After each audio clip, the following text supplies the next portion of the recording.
ఇట్లా చూస్తే ఇది కనిపిస్తుంది, కానీ ద్రవస్థితిలో ఉన్న కులం కనిపించదు ఈ దేశంలో.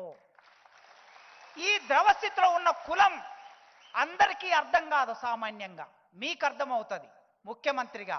ఎందుకు అంటే మీరు రెడ్డి సామాజిక వర్గంలో పుట్టారు, మేము గూటన్ రెడ్డులుగా మేము పుట్టాము.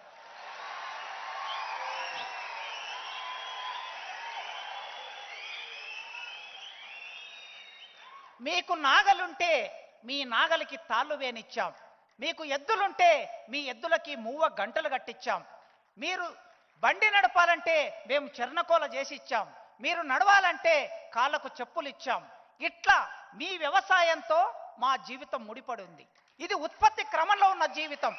అందుకే పాలమూరు జిల్లా నుంచి, పేదరికం నుంచి, నల్లమల్ల నుంచి వచ్చినటువంటి మీకు ఈ విషయం తెలుసు, ఈ విషయం అర్థం చేసుకోగలరు కులం యొక్క ప్రభావం ఎట్లా ఉంటుందని.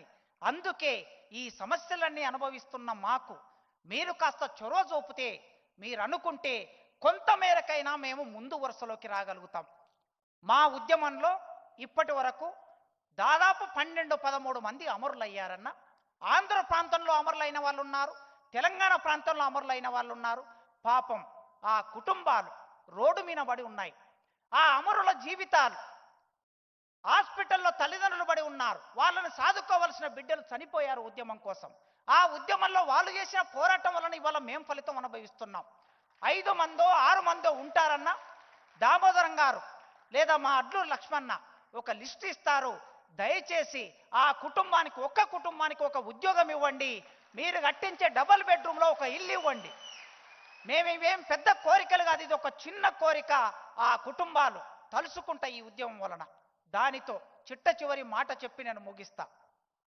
అన్నకు తెలుసు, 100 సంవత్సరాల కిందట రెడ్డి సామాజిక వర్గం వాళ్ళు చదువుకోవడానికి హైదరాబాద్లో ఎక్కడ ఉంటారో గ్రామాల నుంచి వచ్చిన పిల్లలు అని అంటే, ఆ రోజు ఉన్నటువంటి జమీందారులు హైదరాబాద్లో రెడ్డి హాస్టల్ కట్టారు.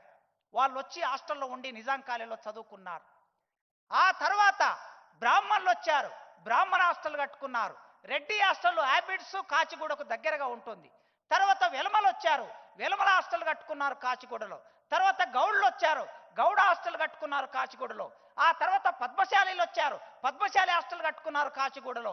ఇట్లా అన్ని సామాజిక వర్గాల హాస్టళ్ళు ఉన్నాయి.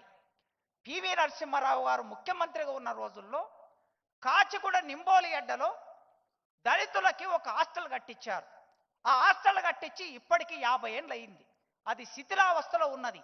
దాన్ని గతంలో మూసేశారు.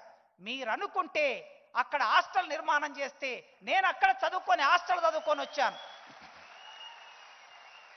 కొన్ని వేల మంది, లక్షల మంది విద్యార్థులకి నింబోలి అడ్డ హాస్టల్ ఒక ఆధారం మాకు. ఈడ ఉన్న ఎంప్లాయీస్లో 50% ఎంప్లాయీస్ అక్కడ హాస్టల్లో ఉండి చదువుకున్న వాళ్ళు. మీరు అనుకుంటే ఒక్క క్షణంలో ఆ హాస్టల్ భవనం శిథిలంలో ఉన్నది, దాన్ని డిస్మెంట్ చేసి ఒక కొత్త భవనం కడితే మాకు ఆధారంగా ఉంటుంది. మీరు ఒక్కసారి ఆలోచించండి. బంజారాలకి బంజారా భవనం ఉన్నది, ఆదివాసులకి కొమరం భీం భవనం ఉన్నది, కానీ మాకు భవనం లేదన్నా. మీరు ఫోర్త్ సిటీలో ఇస్తారో, బంజారా హిల్స్లో ఇస్తారో, జూబ్లీ హిల్స్లో ఇస్తారో, ఆ భవనానికి జాంబావు భవనం అని పేరు పెడతారో.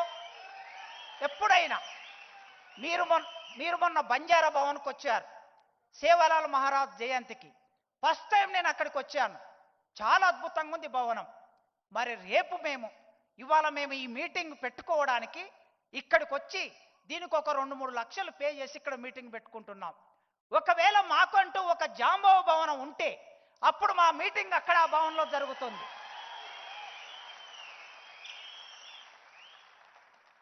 ఈ కొన్ని విషయాలు మీకు తెలిసిన విషయాలే. మీ సందర్భంలో ఇంత పెద్ద ప్రభుత్వాన్ని నడుపుతున్నారు గనక, మీరు ఈ ప్రభుత్వంలో అనేక విషయాలు ఉంటాయి గనక ఇవి మీ దృష్టికి తీసుకొచ్చాను అన్న.